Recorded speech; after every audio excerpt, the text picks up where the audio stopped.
ఉంది. దీర్ఘకాలికంగా దీనికి వచ్చే ఉపయోగాలు క్రీడ్ ఆయిల్ ప్రమేయం లేకుండా ఎరువులు తయారు చేయటం, ఫార్మా, రసాయన, ప్లాస్టిక్ ఆధారిత పరిశ్రమల్లో ముడి పదార్థంగా గ్రీన్ అమ్మోనియా ఉపయోగపడుతుంది. దీంతోపాటు వాతావరణంలో కార్బన్ ఎమిషన్స్ని తగ్గించడం ద్వారా 1 సెంటీగ్రేడ్ మార్పు వచ్చినా కానీ చాలా బలమైన మార్పు తీసుకుంటుంది. ఉదాహరణకి ఎందుకు వీళ్ళందరూ మనందరికీ సగటు మనిషికి అర్థం కావడానికి చెప్తున్నాను.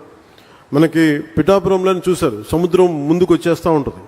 దీనికి 2-3 సెంటీగ్రేడ్స్ భూ ఉష్ణోగ్రత పెరగగానే సముద్రం అక్కడ ఐస్ కరిగి మనకి సముద్ర మట్టం పెరిగిపోతూ ఉంటే ఇలాంటివన్నీ తగ్గించడానికి ప్రపంచ దేశాలన్నీ కలిపి తీసుకున్న నిర్ణయం భూ ఉష్ణోగ్రత తగ్గించాలని.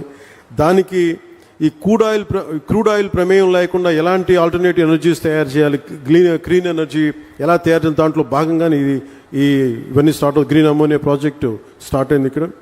దీనివల్ల రాష్ట్రానికి ఎన్నో దీర్ఘకాలిక లాభాలు కలిగి ఉన్నాయి. విద్యుత్ రంగం సంక్షోభం నుంచి పెట్టుబడిదారుల విశ్వాసం దిశగా ఇది ముందుకెళ్తుంది. గత ప్రభుత్వం పాలనలో వచ్చినప్పుడు మీకు తెలుసు, 2 నెలల్లోనే పవర్ పర్చేస్ అగ్రిమెంట్స్ రద్దు చేసి పునఃసమీక్ష పేరుతో విద్యుత్ రంగాన్ని సంక్షోభంలోకి నెట్టేశారు. విదేశీ పెట్టుబడిదారులని ఇబ్బందులు గురిచేసి కోర్టు కేసుల వల్ల చాలా ఫైన్స్ చెల్లించాల్సిన పరిస్థితి తెచ్చారు. అలాగే ఈ కియా కంపెనీ యాజమాన్య ప్రతినిధులను కూడా చాలా బహిరంగంగా బెదిరించారు.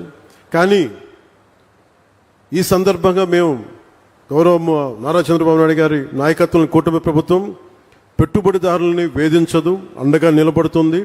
తద్వారా యువతకి ఉద్యోగాలు, ఉపాధి అవకాశాలు కల్పించే దిశగా రాష్ట్రాభివృద్ధిలో ప్రతి ఒక్కరూ భాగస్వాములుగా మారాలని కోరుకుంటూ సెలవు తీసుకున్నాం. జై హింద్ అండ్ జై భారత్.